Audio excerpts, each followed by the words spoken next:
আসসালামু আলাইকুম। আপনারা যে ভিডিওটা দেখার কি আসলে ভিডিওটা থেকে খুব খারাপ লাগলো।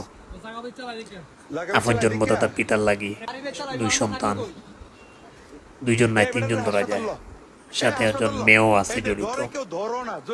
সম্পত্তির কারণে জন্মদাতা পিতার লাগি হত্যার চেষ্টা, বিষয়টা খুবই খুবই খুবই কষ্টদায়ক বিষয়। তো সন্তান দুইজনের দিকে তাকাইতে বোঝা যায় আবার আল্লাহওয়ালা পরেজগার মানুষ, তাদের দিকে তাকাইলে আপনারা বুঝবা গিয়া।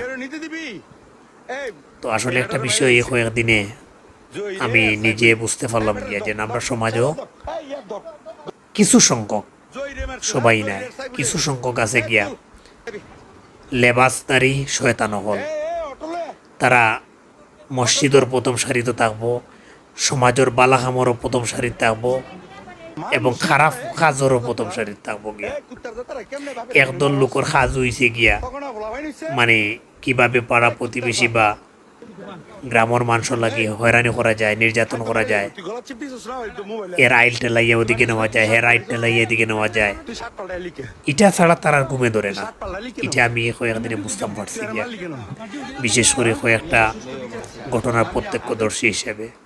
এবং আমরা সচরাচর দেখি এইরাম আমরা খানাইঘাট, গোয়েনঘাট এবং জৈন্তা থানা বিশেষ করিয়া এগুলা জমি জমা নিয়ে বিরোধ সৃষ্টি হয় নিজের মাঝে, চাচা ভাতিজা, বাপ ছেলে, মামাতো ভাই, ফুফাতো ভাই এরার মাঝে। এবং এগুলা শেষ সমাধানগুলো হয় কোনো না কোনো হত্যার মাধ্যমে।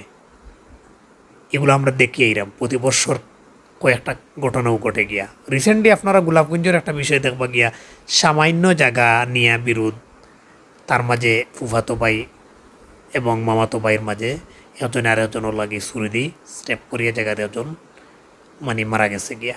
আসলে বিষয়গুলো খুবই খারাপ জিনিস।